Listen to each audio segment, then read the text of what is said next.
زینب ہائے زینب زینب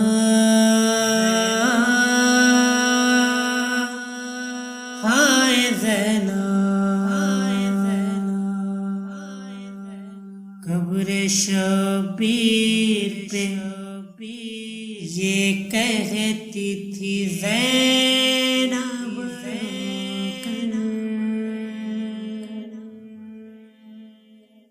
قید سے بسم اللہ الرحمن الرحیم الحمد للہ الذی نور قلوب العارفین بنور معرفتہ واثبت فؤاد انبیائہ واولیائہ بقصص الانبیاء والمرسلین واکمل ایمان المسلمین والمؤمنین بولایت علی امیر المؤمنین علیہ السلام والصلاة والسلام والتحیۃ والاکرام علی افضل الموجودات العبد المؤید والرسول المسدد المصطفى الامجد المحمود الاحمد اعنی ابا القاسم محمد صلی اللہ علیہ وسلم.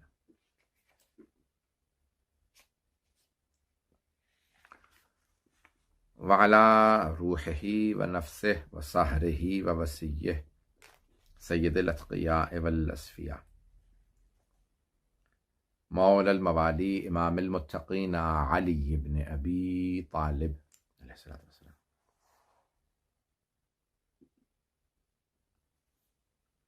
وعلی اوصیائہ لا سیما بقیۃ اللہ فی الارضین روحی و ارواح العالمین لتراب مقدمہ الفدا واللعنۃ الدائمۃ علی اعدائہم اجمعین من الآن الی قیام یوم الدین. اما بعد فقد قال رسول اللہ صلی اللہ علیہ وآلہ وسلم انی تارک فیکم ثقلین کتاب اللہ وعترتی اہل بیتی وان تمسکتم بہما لن تضلوا بعدی ابدا انہما لن یفترقا حتی یرد علی الحوض.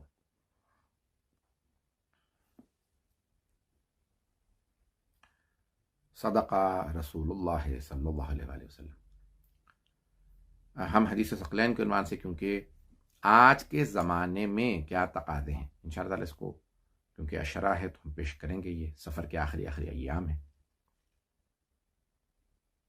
آخر سفر کو 30 سفر کو شہادت ہے امام علی ابن موسیٰ الرضا علیہ السلام. کیونکہ بعض اوقات سفر کے 30 دن نہیں ہوتے اس لیے 29 سفر لکھ دیا جاتا ہے اور کیا جاتا ہے اس کو شہادت کے. امام رضا علیہ السلام کی شہادت کی 3 تاریخیں 17 سفر ہے اور آخر سفر اور ذیقعد میں بھی روایت ہے کہ امام کی شہادت جو ہے ولادت شہادت دونوں ذیقعد میں 11 ذیقعد کو ولادت ہے اور آخر ذیقعد میں امام محمد تقی علیہ السلام کی شہادت ہے. بہرحال تو ہم حدیث مبارکہ ثقلین حدیث ثقلین یعنی 2 گراں قدر چیزیں. ثقل کہتے ہیں وزنی چیز کو، ثقل یعنی گراں قدر، محترم، گراں بہا، پر ارزش.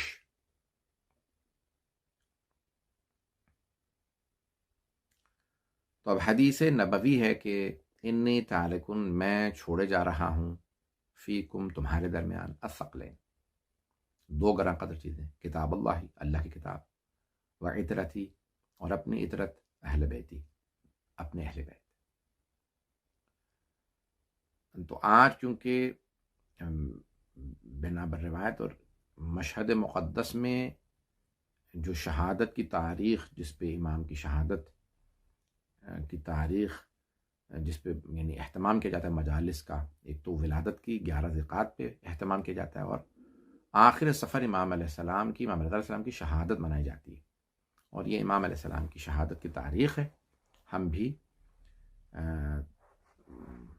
اسی روایت کے مطابق، بہرحال کیونکہ روایت ہے، تو ہم امام رضا علیہ السلام کے کچھ فضائل و مصائب آپ لوگوں کی خدمت میں پیش کریں گے۔ یہ جو عشرہ انجمن فروغ ازا نے برپا کیا ہے، اور یہ ہمارے بانیان نے اہتمام کیا، تو میں اس عشرے کے عنوان سے امام رضا علیہ السلام کے کچھ فضائل و مصائب پیش کروں گا، اور پھر ربیع الاول شروع ہو جائے گا۔ تو امام رضا علیہ السلام سے متعلق پیغمبر اسلام نے فرما دیا کہ قیامت یہ نہیں انی تارکن، میں چھوڑے جا رہا ہوں، یعنی یہ مجھے ملے تھے اللہ کی طرف سے۔ یہ نہیں کہا کہ میں نے انہیں بنایا، نہ قرآن میں نے کہا، نہ اہل بیت میں نے بنایا، نہ قرآن میری طرف سے بنانا میں نے بنایا۔ اللہ نے مجھے قرآن عطا کیا، اللہ نے مجھے میرے اہل بیت عطا کیے۔ انی تارکن، میں چھوڑے جا رہا ہوں، میں بنانے والا نہیں ہوں، بنانے والی ذات خدا کی ذات ہے۔ تو اب جاعل اللہ میں انشاءاللہ آئندہ آنے والے دنوں میں پیش کروں گا، آئندہ مجالس میں۔ تو اب جاعل خدا کی ذات ہے، بنانے والا اللہ ہے۔ رسول خدا فرما رہے ہیں میں چھوڑے جا رہا ہوں، انی تارکن، میں چھوڑے جا رہا ہوں۔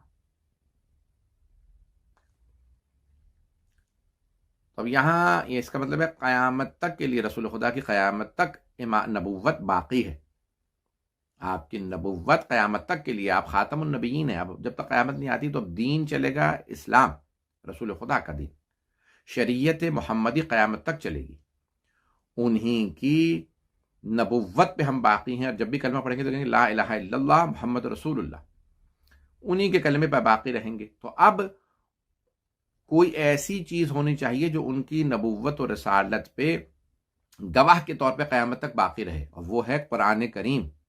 تو قرآن قیامت تک باقی رہے گا، اور پیغمبر فرما رہے ہیں کہ یہ دونوں ایک دوسرے سے کبھی جدا نہیں ہوں گے۔ اس کا مطلب ہے کہ اہل بیت بھی، آل محمد بھی قیامت تک باقی رہیں گے، اور ختم نبوت کی دلیل ہے کلمے میں علی ولی اللہ، کہ اب یہ رسول خدا کی یہ رسالت قیامت تک چلنے والی ہے، یہ ختم نبوت ہے۔ اس کلمے کا جز محمد رسول اللہ بھی رہے گا، کلمے کا جز لا الہ الا اللہ کے بعد محمد رسول اللہ، اور اس کے بعد پھر علی ولی اللہ، کہ جو رسول خدا صلی اللہ علیہ وآلہ وسلم کے بعد ان کے وصی رسول اللہ، ان کے اللہ یعنی اللہ کے ولی ہیں، رسول خدا کے وصی ہیں، وخلیفۃ بلا فصل، اور ان کے خلیفہ بلا فصل ہیں۔ یہ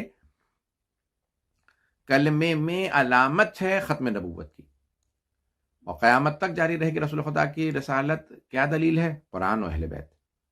تو اب قرآن و اہل بیت نے ہمیشہ باقی رہنا ہے، تو قیامت تک ان کی زندگی ہمارے لیے مثال زندگی ہے، یعنی کوئی ایسی چیز ہمارے لیے نہیں بھی آئے تو انہی کی تعلیمات سے، قرآن و اہل بیت کی تعلیمات سے ہمیں اسے حل کرنا۔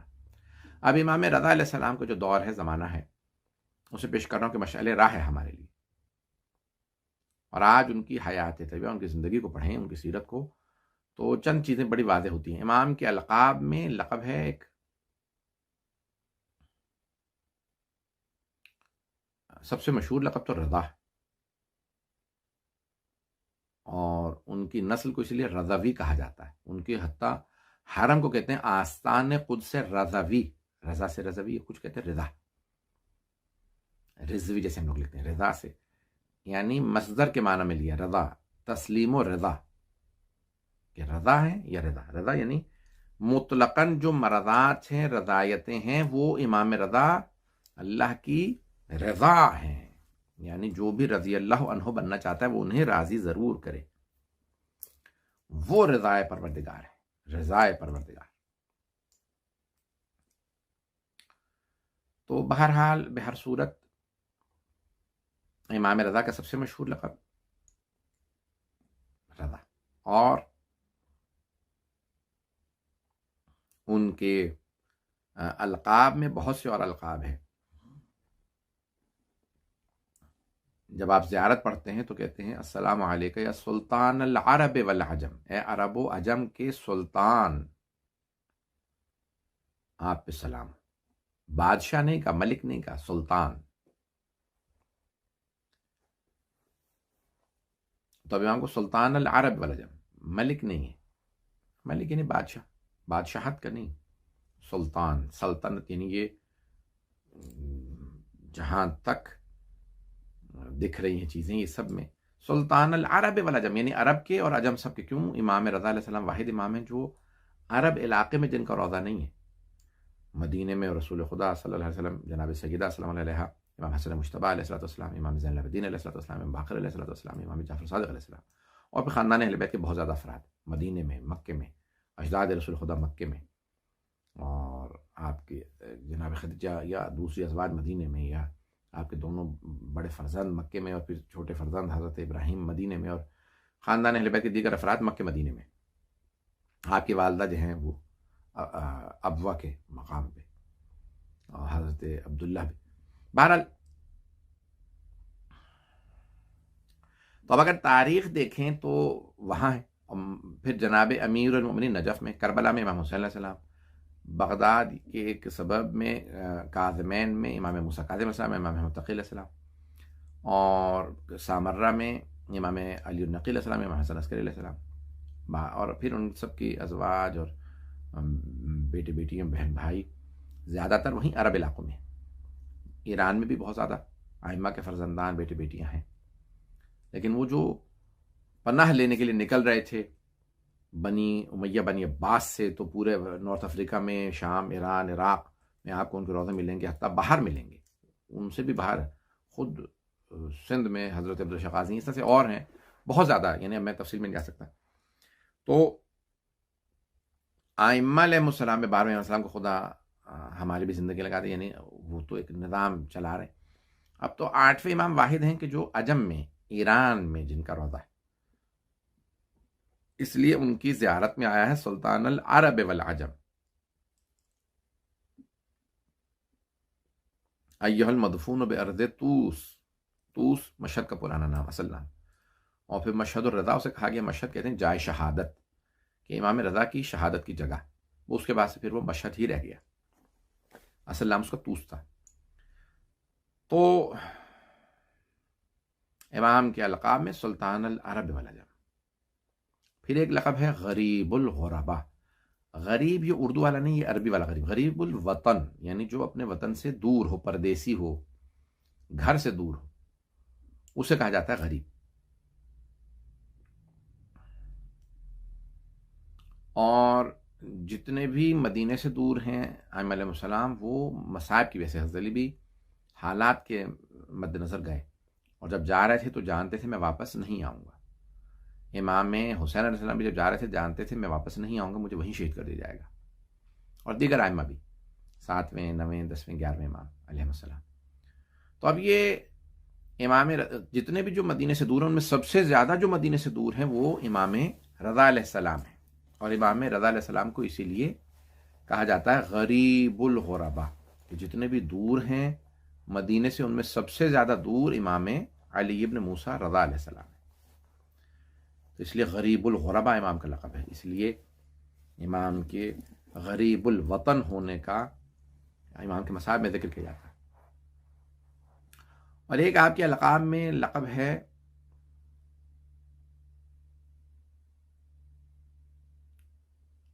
عالم آل محمد. القاب تو بہت ہیں امام کے، الامام الرؤوف جیسے. امام کے جب آپ جائیں گے مشہد مقدس انشاءاللہ تعالی زیارت کے لیے، تو وہاں اب تو جتنے دروازے، آدھا کلومیٹر سے اوپر باؤنڈری ہے، تمام کے تمام جو ہے وہ مین جو گیٹ ہیں وہاں سے داخل اندر ہوتے ہی انہوں نے اذن دخول بڑے بڑے لگا دی ہیں کہ لوگ وہیں سے پڑھ کے اندر چلے جائیں کتابیں، کیونکہ لاکھوں زائرین آتے ہیں، ملینز کے حساب سے زائرین آتے ہیں. میرے مخصوصیوں پہ تو یعنی ولادت اور شہادت پہ، اور ائمہ علیہ السلام کی ولادت شہادت پہ بہت زیادہ مجمع ہوتا ہے. تو اب انہوں نے کیا کیا کہ وہ باہر ہی لگا دیے سارے کے سارے، اور اس پہ لکھا ہوتا ہے، اس میں اگر آپ پڑھیں گے تو اس میں امام کی زیارت نامے میں، اذن دخول میں، زیارت نامے میں جملے ہیں امام الرؤوف، مہربان امام، امام ضامن. آپ کے القاب میں سے ایک لقب ہے امام ضامن. ضامن آہو، ہرنی کو آپ نے پناہ دی تھی تو اس لیے ضامن.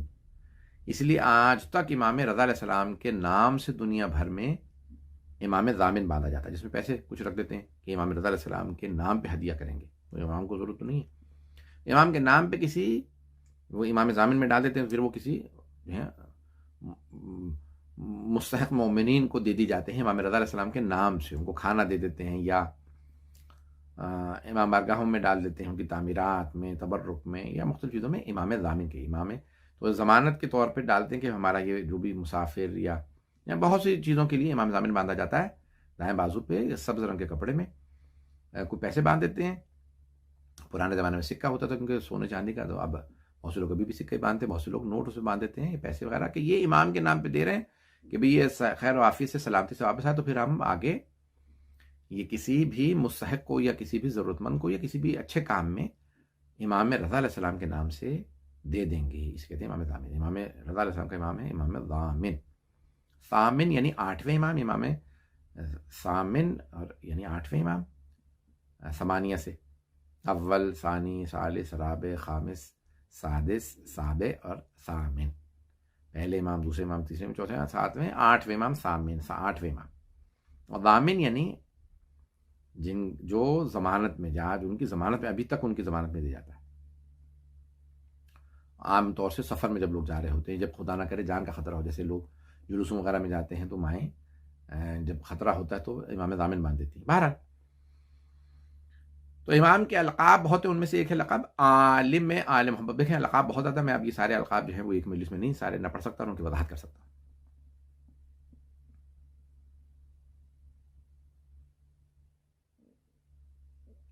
السلام علیکم معین الضعفاء والفقراء، امام کی زیارت جب پڑھتے تھے کہتے ہیں السلام علیکم یا معین، اعانت کرنے والے، مدد کرنے والے، اے مددگار کن کے؟ معین الضعفاء والفقراء، کمزوروں ناداروں کے مددگار، آپ پہ سلام ہو۔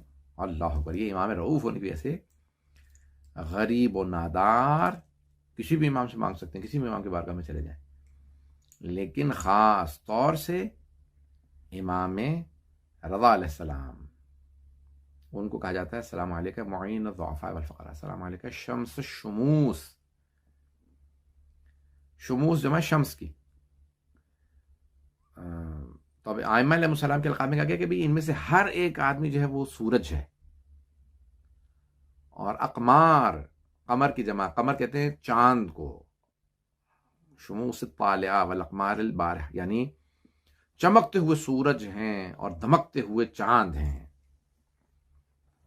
تو امام کو کہا گیا السلام علیکم شمس الشموس، کہ ہمارے تمام جو ہیں وہ 14 معصومین، رسول خدا صلی اللہ علیہ وسلم، جناب سیدہ اور 12 امام، سب کے سب جو ہیں وہ چمکتے ہوئے دمکتے ہوئے سورج و چاند ہیں۔ اور السلام علیکم شمس الشموس یا انیس النفوس، اے شمس الشموس، چمکتے ہوئے سورجوں میں سے ایک سورج امام رضا، آپ پہ سلام، یا انیس النفوس، انیس انس سے ہے، محبت سے ہے، اے وہ امام جن کے ذریعے نفوس کو، نفسوں کو،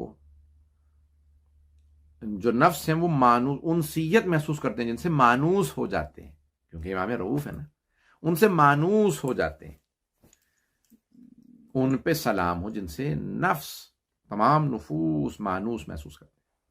حرم رضا علیہ السلام میں جائیں تو آپ کو، ہر امام کے حرم میں ہے لیکن امام رضا علیہ السلام کے حرم میں جب جائیں تو ہر جگہ پہ ایک اپنائیت محسوس ہوتی ہے ائمہ علیہ السلام کی بارگاہ میں۔ تو اب ہم امام رضا علیہ السلام کی اگر دیکھیں تو ان کے القاب میں جو بار بار پیش کر رہا ہوں، جس لقب کو پیش کرنا چاہتا ہے، امام کو کہا جاتا ہے عالم آل محمد، جیسے جناب عباس کا لقب ہے قمر بنی ہاشم، تمام بنی ہاشم کے چاند، یعنی خوبصورت سب سے زیادہ تھے، بہت زیادہ خوبصورت،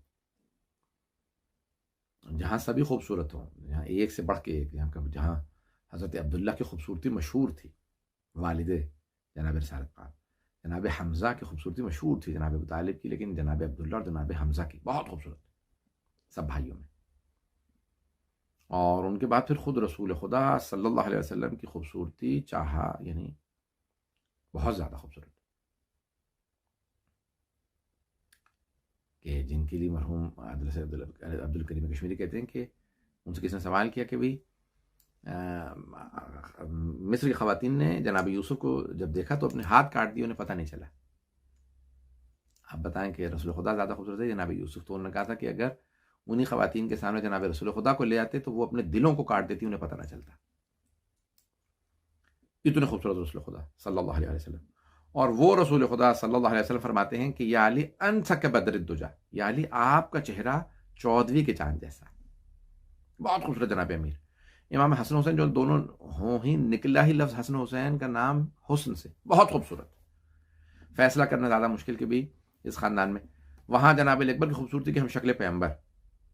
جناب قاسم یعنی ایک سے بڑھ، جن کے لیے ملتا ہے کہ بنی جب جناب قاسم علیہ سلام اللہ علیہ آئے میدان کربلا میں تو اس وقت بنی یہ یزیدیوں سے کہا، بنو امیہ کے لوگوں سے اور یزیدیوں سے پوچھا کہ بھئی کیا تو لگتا تھا جیسے 14ویں کا چاند باہر نکلا خیموں سے جب جناب قاسم آئے.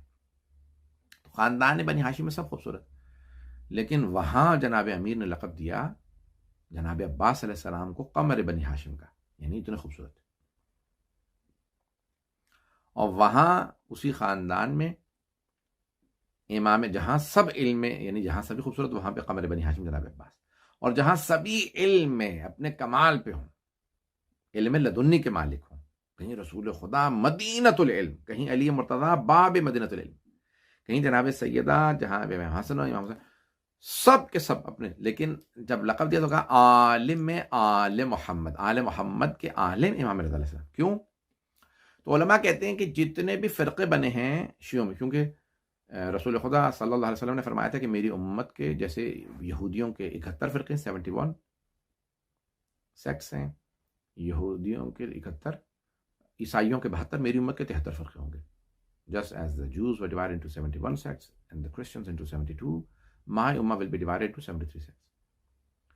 ایک فرقہ ناجیہ ہوگا. تو چھٹے امام سے پوچھا، یہ علم الیقین میں فیض کاشانی نے لکھا کہ بھی مولا یہ سارے آپ کے جو ہیں وہ مخالفین میں ہوں گے فرقے، یا آپ نے فرمایا نہیں ہمارے ماننے والوں کے بھی 13 فرقے بنیں گے، ان میں سے ایک صحیح ہو جو 12 کا ماننے والا. تو اب کیا ہوا کہ شیعوں میں بھی فرقے بنے ہیں. مثلا حضرت علی کے بعد مثلا نصیری ہیں، علوی فرقہ بنا ایک، پھر یعنی دیکھیں بہت زیادہ فرقے ہیں. پھر کرامتہ فرقہ تھا، یہ بہت سے تو حرکت ختم ہو گئے، کچھ باقی ہیں. علوی آج بھی ہیں، ترکی میں چلے جائیں بہت زیادہ. یہ جو ترکی میں کہہ جاتے ہیں 1.5 کروڑ شیعہ ہیں 6 کروڑ آبادی میں، وہ 1.5 کروڑ جو ہیں وہ اس میں آدھے سے زیادہ جو ہیں وہ علوی ہیں. شیعہ بھی ملینز میں ہیں لیکن یعنی علوی زیادہ ہے. اسی طرح سے یہ جو شام میں ہیں وہ علوی ہیں، عراق میں بھی ہیں تھوڑے بہت، لیکن شام میں، لبنان میں، شام میں بہت زیادہ ہیں، لبنان میں بھی ہیں، ترکی میں سب سے زیادہ. تو اب یہ علوی جیسے فرقے بن گئے. اس طرح سے پھر کرامتہ تھے وہ ختم ہو گئے، لیکن ابھی مجھے نہیں پتا آج کوئی ہوگا، میں نے نہیں دیکھا آج تک. اسی طرح سے ہر ائمہ کے بعد ہے نا کچھ نہ کچھ فرقے بنتے گئے اور پھر وہ ختم بھی ہوتے چلے گئے. جیسے امام زین العابدین علیہ السلام کے بعد فرقہ بنا زیدیہ. ایک ہیں تو زیدی سادات ہیں، وہ نہیں، زیدیہ یعنی جو حضرت زید کو امام مانتے ہیں، باقر علیہ السلام کو امام نہیں مانتے، جیسے یمن میں زیدیہ. اسی طرح سے پھر امام صادق علیہ السلام کے بعد جو ہیں فرقے بنے ہیں 2-3، یعنی اسماعیلیوں میں آگے پھر 2 فرقے بنے، خانی اور بحری. اسی طرح سے فتحی مذہب وہ ختم ہو گئے. پھر 7ویں امام کے بعد فرقہ بنا واقفیہ، وہ بھی ختم ہو گئے. جو کہتے تھے 8ویں امام جو ہے غیبت میں چلے گئے. تو یعنی علی ابن حمزہ بطائنی نے کہہ دیا تھا کہ خمس کے چکر میں کہ نہیں امام جو ہیں وہ بھی غیبت میں ہیں، یہ 8ویں امام. جبکہ سب ائمہ 8ویں امام نے کہا بھی رسول خدا صلی اللہ علیہ وسلم نے فرمایا کہ 12واں میرا غیبت میں جائے گا. تو اب جتنے فرقے بنے 8ویں امام سے پہلے، 8ویں امام کو عالم محمد اس لیے کہا جاتا ہے کہ امام نے سب سے زیادہ مناظرے کیے. مناظرے سب 12 اماموں میں سب سے زیادہ مناظرے 8ویں امام نے کیے، اور وہ بھی خود نہیں کیے. مامون بار بار مناظرے رکھواتا تھا امام کے. اسی لیے جب شیخ طوسی نے خطبہ لکھا تو کہا حجج الرضویہ. حجج جمع ہے حجت کی یا احتجاج، الاحتجاج یا مناظرے یا امام کی دلیلیں، ادلہ دلائل جو امام نے دیے سب سے زیادہ، توحید پہ، نبوت پہ، امامت پہ، قیامت پہ، قرآن پہ، اور سب سے زیادہ امامت و ولایت پہ. تو وہ 8ویں امام تھے. جتنے بھی دنیا میں شیعہ 8ویں امام کو مانتے ہیں وہ پھر 12 تک سب کو مانتے ہیں. اسی لیے انہیں 8ویں امام کو کہا جاتا ہے عالم آل محمد. اور جتنے فرقے بنے ہیں پھر وہ ان کے بعد کوئی فرقہ شیعوں میں نہیں بنا. امام نے اتنے مناظرے کیے، وہ جو 1.5-2 سال آپ وہاں پہ ولی عہد رہے، بنا دیے، مامون نے بنا دیا، تو وہ پھر مناظرے کرواتا رہتا تھا تاکہ کہیں ایک بھی امام علیہ السلام، امام رضا علیہ السلام اگر ایک بھی مناظرہ ہار جائیں تو وہ ہمیشہ شیعوں کو تانے دیتا رہے گا کہ تمہارے امام مناظرہ ہار گئے، تم کہتے ہو علم لدنی کے مالک. یہودیوں سے، عیسائیوں سے، زرتشتوں سے، دوسرے مسلمانوں سے، یعنی ہندو ہربز وغیرہ سب سے مناظرے کروائے تاکہ حتیٰ جو دیان کے مخالف و دشمن تھے، جیسے آج ایتھیس کہتے ہیں آپ، ملحد، زندیق، ان تک سے امام کے مناظرے کروائے، ستارہ پرستوں سے. تو اور امام کے مناظرے موجود ہیں کتابوں کے اندر، عیون اخبار الرضا میں، توحید صدوق میں، اور کتابوں میں. شیخ صدوق کی کتاب ہے عیون اخبار الرضا علیہ السلام، امام رضا علیہ السلام کی احادیث کے چشمے، the springs of the words of امام رضا علیہ السلام، یعنی چشمے، یعنی وہ جو پانی کا چشمہ ہوتا ہے. تو بہرحال امام کو اس لیے کہتے ہیں عالم علیہ ہو کہ آپ نے اتنے مناظرے کیے کہ پھر جو بھی آپ کی امامت کے قائل ہوا، پھر 8ویں امام سے وہ 12 تک سب کا قائل ہوا. اور پھر کوشش کرتے رہے یہ بنی عباس کے کسی بھی طرح سے امام رضا علیہ السلام کو سے اپنی تائید حاصل کریں. تو وہ اب آج کے بہت سے شیعہ کے ذریعے امام نے ولی عہدی قبول کر لی. ارے بھائی ان حالات، جیسے ابھی میں نے صلح کا کل پیش کیا تھا، تو اب امام رضا علیہ السلام نے جب بلایا مامون نے اور کہا کہ ان کو لے آؤ، خراسان لے آؤ، کیونکہ ہارون جو خلیفہ تھا بنی عباس کا، اس کی حکومت پورے عراق، ایران، یہ پورے کے پورے شام کے جتنے چاروں ملک ہیں، جارڈن وغیرہ، اردن، سیریا، اور یہ لبنان، فلسطین، یہ ترکی کے علاقے، پھر یہ سدرن یورپین اسٹیٹس جو تھیں، یہ سدرن رشین اسٹیٹس جو ہیں، یہ ساری یہ آزاد ہو گئیں. یہ پھر نارتھ افریقہ پورا، حجاز، یمن، سارا یہ اس کی حکومت، بہت بڑی حکومت تھی اس کی. اور مرتے وقت جو ہے وہ تقسیم کر کے آدھے دے گیا اس کو فارس علاقے مامون کو دے گیا، عبداللہ مامون کو، اور امین کو، محمد امین اپنے دوسرے بیٹے کو دے گیا. وہ بغداد کیپٹل تھا اس کا، وہ وہیں پہ وہ دے گیا اس کو، اور خود اس کی قبر تھی یہاں مشہد میں. تو بہرحال اس کی بھی پوری حکمت ہے کہ جب وہ مامون نے پوچھا کہ کسی سے کوئی کیا میرے باپ کو دفناتے ہیں، دفن نہیں ہوتا، زمین اگل دیتی ہے. قاتل امام علیہ السلام تو کب کہا تو امام رضا علیہ السلام سے پوچھا کہ کسی کہیں سے معلوم کرو. امام نے کہا اس کو مشہد دفنا دو. اب مشہد میں کیا ہے؟ کہا کہ بھئی خراسان وہاں پہ میرا روضہ ہوگا، اس لیے وہاں دفن ہو جائے گا. بعد میں پھر بہرحال نکال کے اس کو، بہرحال اب جو بھی میں تفصیل میں نہیں جاتا. تو امام رضا علیہ السلام جو ہیں وہ جب خراسان آئے تو اس راستے میں آپ کے ذہنوں میں ہے حدیث سلسلۃ الذہب فرمائی آپ نے، کہ جب سارے کے سارے نیشابور میں محدثین 16,000 علماء محدثین آپ کو روک کے کہا کہ اپنی جد رسول خدا کی ایک حدیث بیان کرتے ہیں، تو آپ نے مسلسل سند پڑھا. میں اپنے والے سے، وہ اپنے میرے دادا سے، وہ اپنے والے سے، کہ رسول خدا نے فرمایا کہ جبرائیل نے کہا کہ اللہ فرماتا کلمۃ لا الہ الا اللہ حسنی فمن دخل حسنی امن من عذابی. مشہور معروف ہے، آپ نے سن رکھی ہے، حدیثی متواتر بھی حدیث سلسلۃ الذہب. اور اس کے لیے علماء نے کہا کہ اس کا سلسلہ ہے حدیث کو اگر کسی دیوانے پہ پڑھتی جائے تو اس کو شفا مل جائے، اور تفصیل ہے. تو لیکن تو اب یہ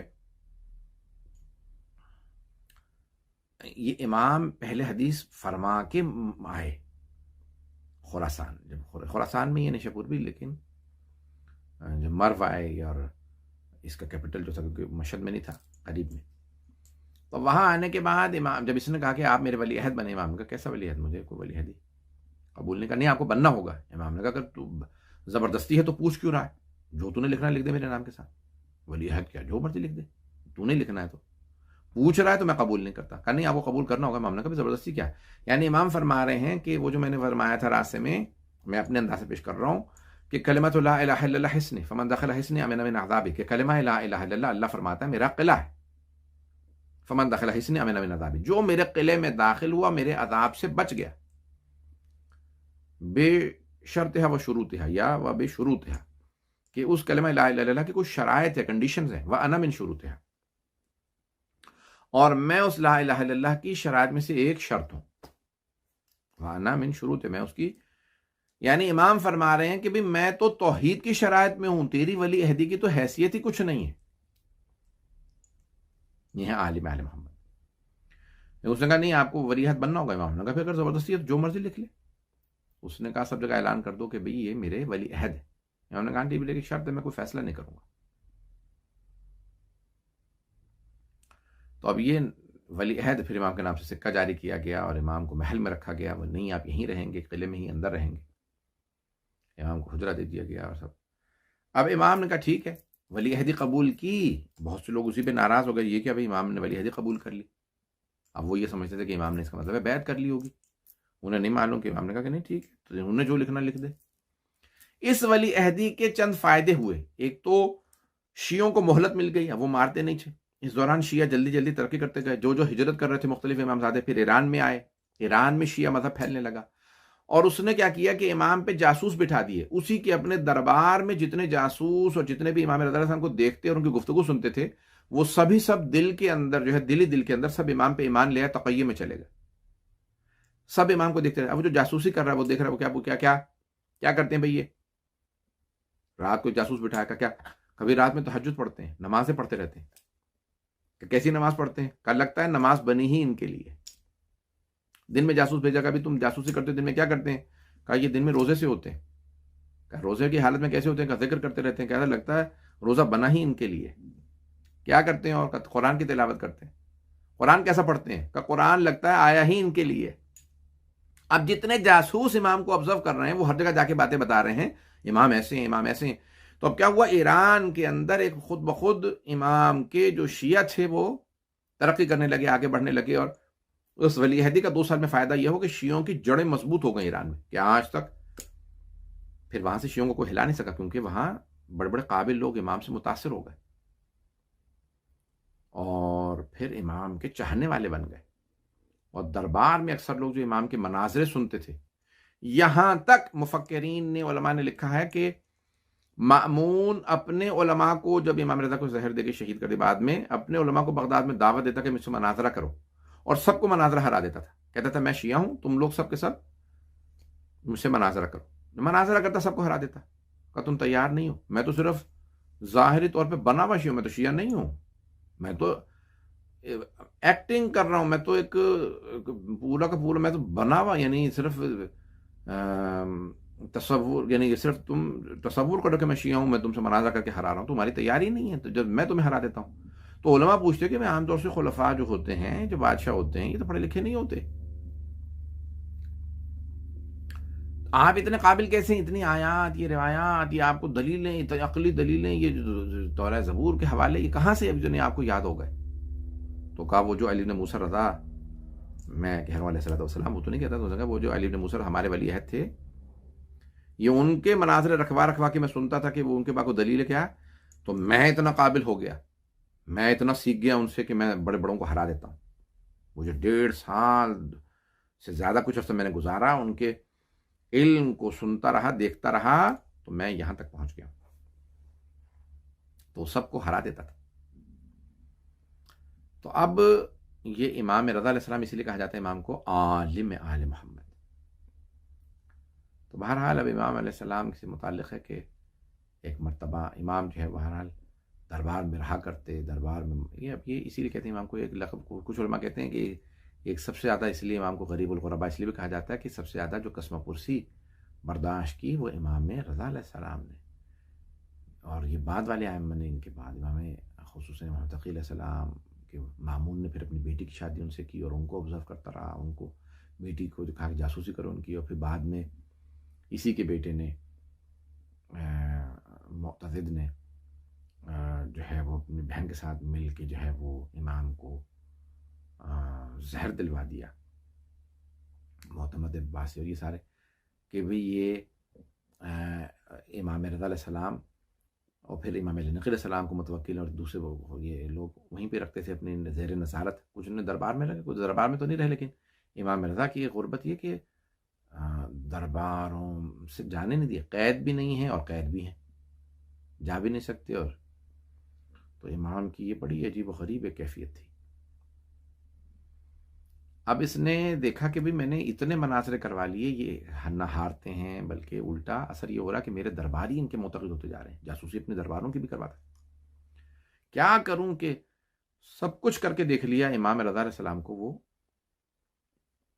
زیر نہیں کر سکا. اب اس نے ایک مرتبہ فیصلہ کیا کہ ان کو زہر دے دیا جائے.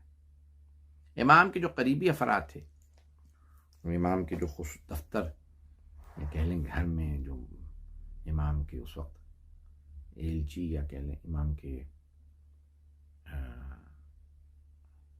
منشی کہہ لیں، وہ تھے حضرت خواجہ ابا سلط ہروی، ہرات کے رہنے والے تھے، افغانستان کے. اور امام ان کو خواجہ کے ابا سلط، عبدالسلام نام تھا ان کا. ابا سلط ان کی کنیت، امام ان کو ابا سلط کہہ کے بلاتے تھے. بڑے پیارا انداز ہوتا ہے نا کہ بیٹے کے نام سے کہ ابو سلط کے بابا، نہ عبدالسلام نہیں کہتے تھے، بزرگ تھے، بوڑھے تھے، تو اسی لیے آج تک ان کہا جاتا ہے خواجہ ابا سلط ہروی، عبدالسلام نام سے. انہیں اپنے پاس رکھتے. اور ان کو ایک دن جب مامون نے بلایا امام کو دربار میں، تو امام جانے سے پہلے ایک مرتبہ کہتے ہیں خواجہ، یعنی مناسب انداز، کیونکہ امام کی جاسوسی ہو رہی تھی تو امام نے ڈائریکٹلی نہیں بتایا کہ مجھے زہر دے دے گا. امام کا خواجہ یہ مامون کے پاس سے اگر میں ملاقات کر کے واپس آؤں اور میرے چہرے پہ رومال ہو میرے، تو پھر سمجھ جانا کہ مجھے زہر دے دیا گیا ہے، مجھ سے پھر کلام نہ کرنا. سمجھ جانا کہ مجھے بار بار خون کی قے ہو رہی ہے، میرا جگر گھل رہا ہے. ایک مرتبہ خواجہ بسلط ہروی شیعہ مولا کے چاہنے والے تھے، مولا کے عاشق تھے، چاہنے والے. ایک مرتبہ رونے لگے، کہا مولا اگر آپ کو زہر دے دیا جائے گا تو، اور آپ کے خون آپ کے جگر کے ٹکڑے اور خون کی قے، اس کا مطلب ہے مولا آپ بچ جائیں گے اس سے. مولا نے کہا نہیں، یعنی میری شہادت ہو جائے. تو کہا کہ مولا پھر آپ کو غسل و کفن کون کرے گا؟ کہا میرا بیٹا محمد ابن علی التقی الجواد، وہ آئے گا مدینے سے،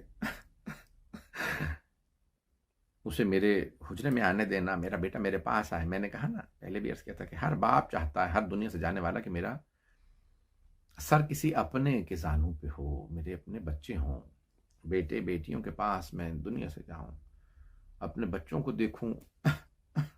تو ایک مرتبہ امام رضا علیہ السلام نے کہا میرا بیٹا محمد تقی علیہ السلام کا وہ مدینے سے آئے گا، اسے میرے حجرے میں آنے دینا. جناب خواجہ بسلط اور ہونے لگے. کہا مولا کیسے؟ کہا کہ وہ آ جائیں گے، اللہ ان کو لانے کا بندوبست کرے گا. کہا خواجہ یہ مجھے جب غسل و کفن دینا چاہے گا، میرا غسل و کفن میرا بیٹا کرے گا، جنازہ پڑھا دے گا. یہ خود جنازہ پڑھانا چاہے گا، اسے کہہ دینا کہ نہیں میرا جنازہ مت پڑھاؤ، میرا بیٹا پڑھا چکا، پڑھائے تو اس کے اپنے لوگوں کے.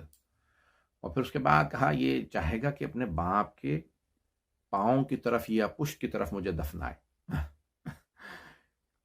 میری وہاں قبر نہیں بنے گی. دیکھیں کہ امام اس لیے غریب الغربا ہے. خواجہ آپ اپنے ہاتھ سے ایک پھاوڑا لیجیے گا، جب آپ زمین پہ پھاوڑا ماریں گے تو قبر آپ کو فوراً تیار ملے گی. وہیں پہ اسی قبر کے اندر کچھ پانی بھرا ہوا ہوگا. ایک مرتبہ اس میں چھوٹی چھوٹی مچھلیاں نمودار ہوں گی، بڑی مچھلی آئے گی ان سب کو کھا لے گی، پھر وہ مچھلی باہر نکلے گی، سارا پانی نکل جائے گا.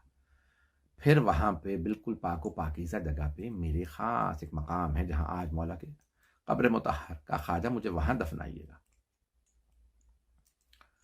بس بھی ایک مرتبہ خواجہ رونے لگے.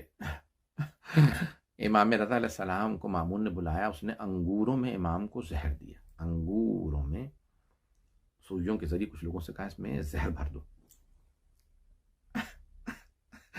اسی لیے انگوری تابوت برآمد ہوتے ہیں نا امام رضا علیہ السلام کے دنیا بھر میں. تو ایک مرتبہ امام کو بلایا، اس نے کہا یہ انگور کھائیے. امام نے کہا دیکھ، اس کو نصیحت کی، سمجھایا، کہا نہیں. بہرحال امام کی موت اختیاری ہے کہ ائمہ علیہ السلام موت سے نہیں ڈرتے، نہیں گھبراتے کہ نہیں ٹھیک ہے. اپنے علم امامت سے جانتے ہیں کہ یہ زہر ہے. تو اب ایک مرتبہ جیسے ہمارا علم ہے ظاہری ہم نہیں سمجھ سکتے، یہ ائمہ جانتے ہیں اپنے خاص علم سے، تو اس لیے ائمہ موت سے فرار نہیں کرتے. امام نے کچھ انگور کھایا، کہا کہ بس، کہیں اور کھائی، امام نے کہا نہیں تیرا کام ہو گیا. امام نے کہا بس میں جانا چاہتا ہوں. فوراً امام نے اپنا قبا سے رومال نکالا، چہرے پہ رکھا. امام کے جگر کے ٹکڑے ہونے لگے، ایک مرتبہ جگر گھلنے لگا، فوراً اٹھے گھر کی طرف چلے. اپنے گھر تشریف لائے، وہاں خواجہ دروازے پہ کھڑے تھے. مولا کو دیکھا کہ چہرے پہ رومال کا. مولا کیا حالت ہے؟ مولا نے ہاتھ سے اشارہ کیا، میرے سینے میں درد ہے، یعنی اشارہ کیا مجھے خون کی قے. فوراً اپنے حجرے میں گئے. خواجہ نے فوراً گھر کے سارے دروازے اور کھڑکیاں بند کر دیے. اتنے میں ابھی انتظار، رو رہے ہیں باہر، امام کے حجرے کے باہر کھڑے ہیں.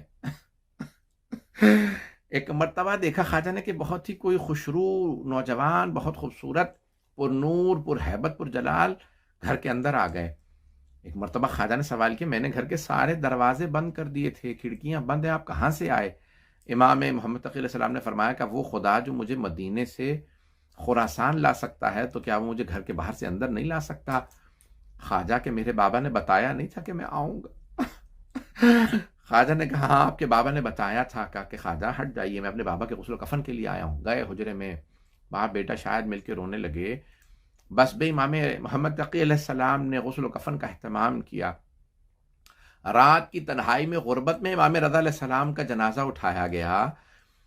کئی برس پہلے، 20-22 برس پہلے، میں مشہد مقدس میں امام رضا کی زیارت کے لیے، بلکہ 23-24 برس پہلے، شاید اور بھی پہلے، میں جب زیارت پہ طالب علم تھا قم میں، تو وہاں سے میں مشہد امام کی زیارت کے لیے گیا. امام کی شہادت کے ایام میں جب زیارت پہ گیا تو زیارت کر کے میں بہرحال باہر آ رہا تھا، تو مختلف انجمن امام کے لیے تعزیت کے لیے امام کے حرم میں پرسہ دینے کے لیے آ رہی تھیں. تو اتنے میں نے دیکھا کہ تابوت آ رہا ہے سیاہ رنگ کا دور سے، اور بوڑھی خواتین نے وہ تابوت اٹھا رکھا ہے. بڑی رقت تھی اس تابوت میں آگے بڑھا، دیکھا کچھ مرد حفاظت کے لیے کھڑے. ان میں سے ایک مرد سے میں نے پوچھا، کہا یہ کیا ہے؟ تو ایک مرتبہ نے کہا ایک روایت یہ بھی تو ہے نا آغا کہ امام رضا علیہ السلام کا تابوت خواتین نے اٹھایا تھا. خواتین اٹھا کے لے کے آئیں، رات کی تنہائی میں خواتین لائیں، اور پھر خواجہ نے ایک مرتبہ قبر مطہر میں امام تقی علیہ السلام کے ساتھ رکھا. تو کہا کہ یہ اسی لیے امام کو غریب الغربا کہا جاتا ہے. ہائے وہ امام جن کے تابوت کو رات کی تنہائی میں تاریکی میں دفنایا گیا. مامون آیا اور آنے کے بعد دیکھا کہ کیا ہے یہ معجزات، یہ کیسے؟ سب کچھ اس نے وہی کیا جو امام رضا نے بتایا تھا. پھر جب ایک مرتبہ قبر مطہر کو دیکھا کہ واہ رے امام رضا، آپ اپنی شہادت کے بعد بھی ہمیں معجزات دکھا رہے ہیں. ایک وجہ یہ بھی ہے کہ قاتل خود جنازے میں کھڑا ہے، اس لیے امام رضا غریب الغربا ہے. ارے بیٹے نے دیکھا بھی تو اجازت نہیں قاتل سے بدلہ لے سکے. اللہ لعنت اللہ علی القوم الظالمین وسیعلم الذین ظلموا ای منقلب ینقلبون. پروردگارا، امام رضا کے صدقے میں انجمن فروغ زوالوں نے اس عشرے کا اہتمام کیا. ان کے تمام کے تمام منتظمین، بانیان مجلس، شرکت کنندگان، ذاکرین مجلس، سامعین مجلس کی توفیقات میں اضافہ فرما. ہم سب کی عاقبت بخیر فرما. ہمیں زندگی میں بار بار امام رضا علیہ السلام کی زیارت نصیب فرما، آخرت میں ان کی شفاعت نصیب فرما. ربنا تقبل منا انك انت السميع العليم بحق محمد وآلہ الطیبین الطاہرین المعصومین.